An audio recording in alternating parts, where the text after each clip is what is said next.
So now we're here at the F1 booth, and yeah, you can introduce yourself and then...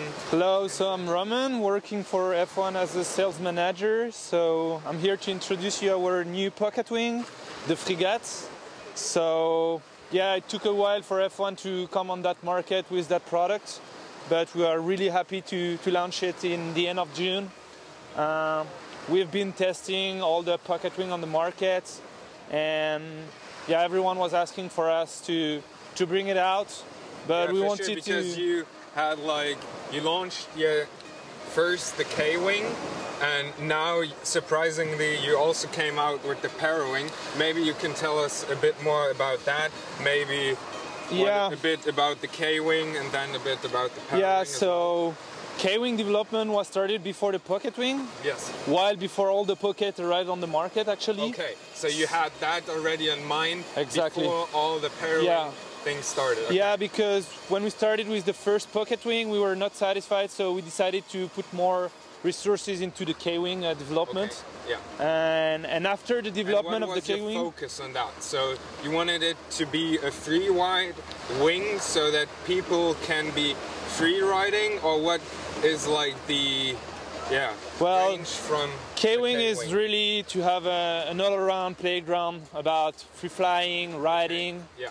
And what we wanted in our pocket wing is really to have that capacity to have the easiness in performance. Yes. Finding all the performance that we find in all around the pocket wings, but also to have the easiness of packing it for downwinding, which is the purpose of a pocket wing today. It's mainly about freedom, free flying and downwinding, but also the performance of riding, easiness to go upwind. This was one of the key elements to develop the product. Yeah. Okay. What would you say if you compare this Parawing to the K-wing? Which is the one that goes better upwind? Well, I'll say the K-wing, honestly, okay. Yeah. but because it is very similar to a wing, except that you have less pull in the arms. It's more comfortable, more affordable for everyone, more intuitive into the handling. Yes. But yeah, in our pocket wing we manage also to have very good upwind performance. Yeah. But for that is why you have the wing harness line on the bar. It's because to go easily upwind you need a wing belt with a hook, and it's make it more comfortable and easy to ride with one hand. Also less power on the arms, because all these Parawings tend to be quite strong on the arms. I think all the pocket wings are quite pulling a lot in the arms. For sure. Yeah. Even ours, it is for sure, but providing the hook to hook up on an upwind position make it easier, and less effort for going upwind for sure. Yeah, for sure. So you would say the pocket wing is a bit more for downwinding and all the people who are a bit more into wave riding and who really want to pack up their wing. Yeah, exactly. Once you're packed up, you have the freedom and you can go, and especially like we just talked about the downwind aspect as well, because normally if you want to reach a good downwind run, you have to paddle out for quite a distance, and now with such a wing you can just pull it up, ride out. Exactly. But yeah, I think it's the right product for people to get into downwinding or wave riding. More easier than paddling for sure.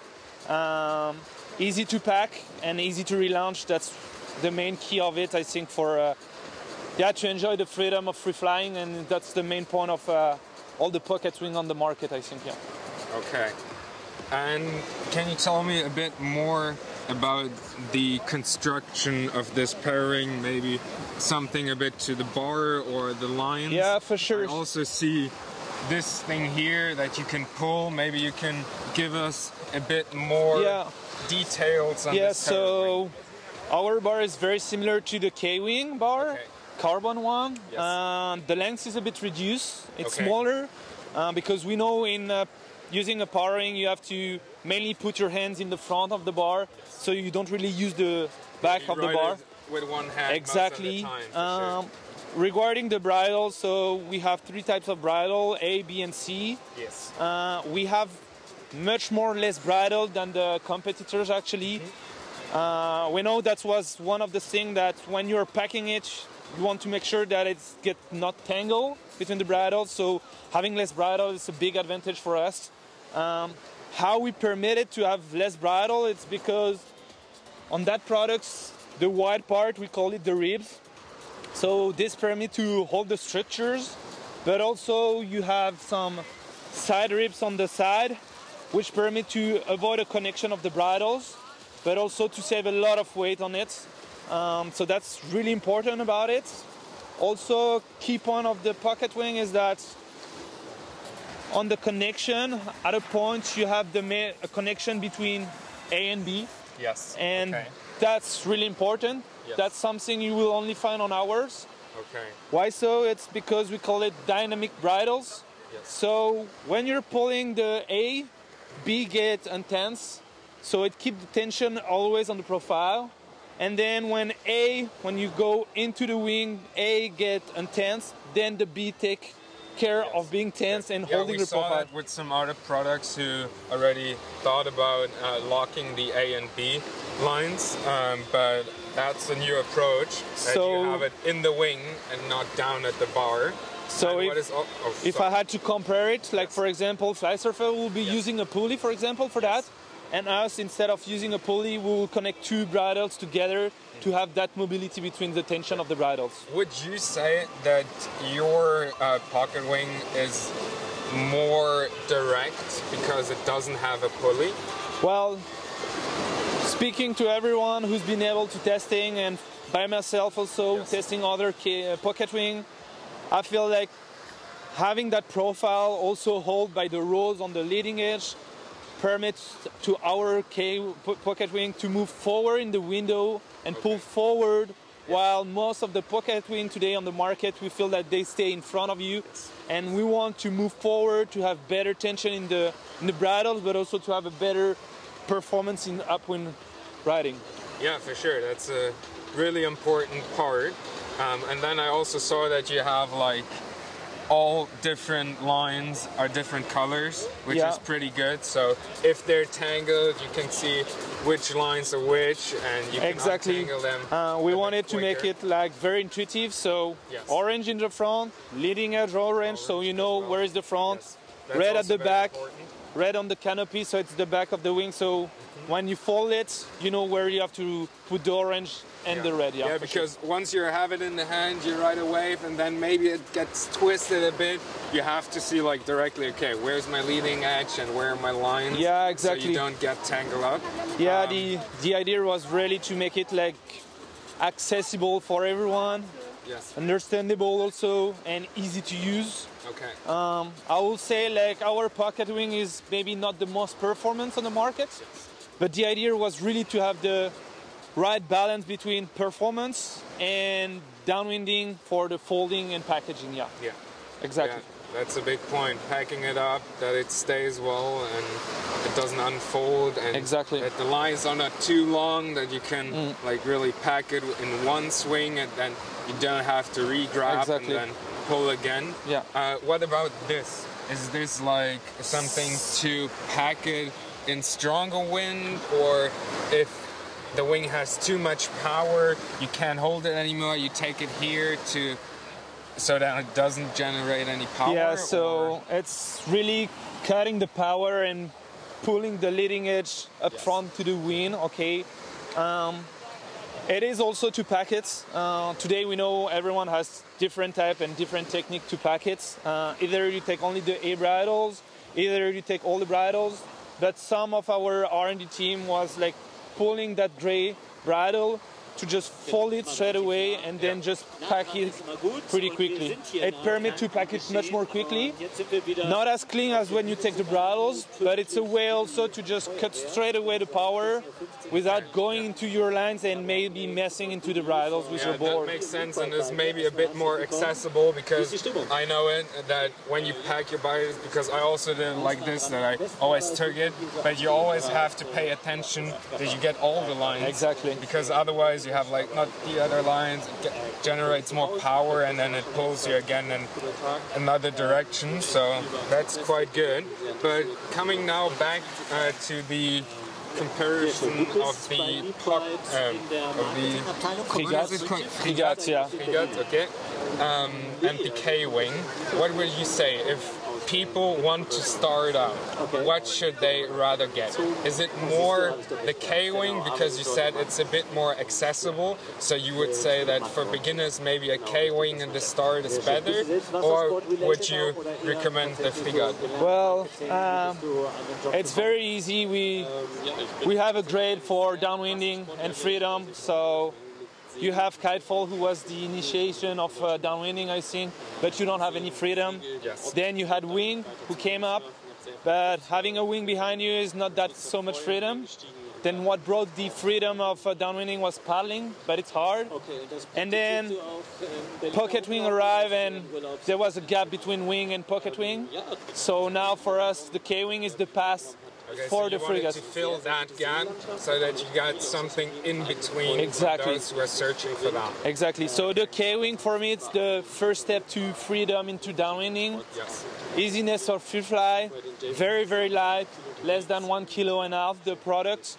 And then as soon as you know how to ride free fly, how to read the bumps, how to downwind on long distance, then you won't have any problem with the pocket wing for sure. Yeah, because then it's a bit more like downwinding with a paddle, or like surf foiling even if you do it in a wave spot. So that's nice. It's maybe then for the bit advanced people who already have good foiling skills, maybe even some downwind experience. Yeah.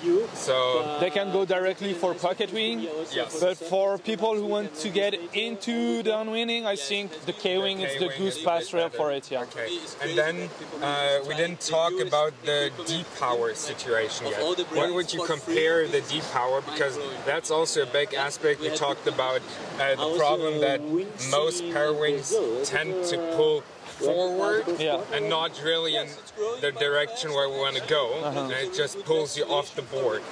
When there's lots of wind, is there any possibility to maybe depower it, or is there another depower on the K-wing than on the pocket rock? Well, on the K-wing we have a safety line, which when you pull the safety line, it's like completely pulling the power and pulling the K-wing in a safety position.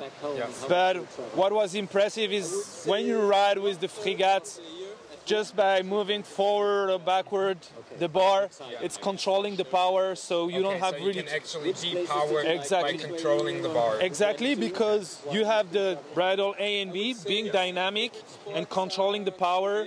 So yeah, it's kind of like using a kite. When you pull up the bar, you lose all the power, and it's exactly the same when you pull up the bar like that downward.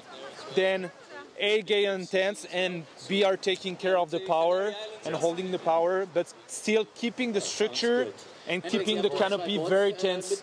That was also really important, is that having that dynamic power between the bridles, we want to have the tension in the canopy, so it was one of the main One other aspect, pumping, because you just said tension of the canopy and also keeping the structure of the wing. Yeah. How is it when you pump the Frigate and the K-wing? Well, K-wing, you have a wider range of canopy, so of course you get more pull and easier to slide on the water and get out quicker. That is why it's easier, but also it will be a help to understand how to pump with the leg. While we know with the pocket wing, you have really to use the legs at the beginning to really get out of the water. So learning that technique comes with the K-wing, and then after easily you can generate power easily with the Frigate. Yeah. Okay. Yeah, so to get to the handle, there is different type of technique. It depends on everyone. Some are pulling the red line to get it like that, and then while riding, they're then flipping the K-wing in the right position for free flying. Other option is, depending on the side you're going, you are going for one of the bridles, getting to the leading edge, and straight away it's in the right position, and then getting to the handle. Then while you're free flying, one of the techniques mainly used is to pull the red line, get to the stick, put the plume in the right position. As soon as it is in the right position, let it go, it gets tense, and then you have it like that, and you go riding. Those are the main techniques about like how to get to the handle and how to get back in riding position. Yeah. Okay, I got one question, but you can't like actually hold this and the bar at the same time. No. So if you're holding the surf strap, you have to let go of the bar. Yeah, exactly. And the bar doesn't tangle itself in the lines? No, because as you can see, the lengths of the bridles are the right lengths to avoid it to tangle around an ear or tangle between each other. Okay. The ones, the A1 in front, are not having any tension, but as the bar is behind, it's not being tangled inside the A bridle. Okay. Yeah. And this one is recommended with a leash for sure. Yeah, exactly. That is why it's coming with the leash. It's because you need it. You have more pull than a Frigate. And compared to a pocket wing, if you let it go, it gets into the water and it's not like just flying around, you know. So yeah, that's one of the main difference about it. And this is like also something really important because it's like really similar to the kite, like a deep power line, you know. If you just let go the bar, the K-wing get in the safety position, so it can have an aspect of security for people getting used to that product and getting the hand on the products, you know. So, and as soon as you have that line being pulled, it's even more safe and less flying than a wing when you let it go, yeah, for sure. Okay, perfect. Thank you. Pleasure.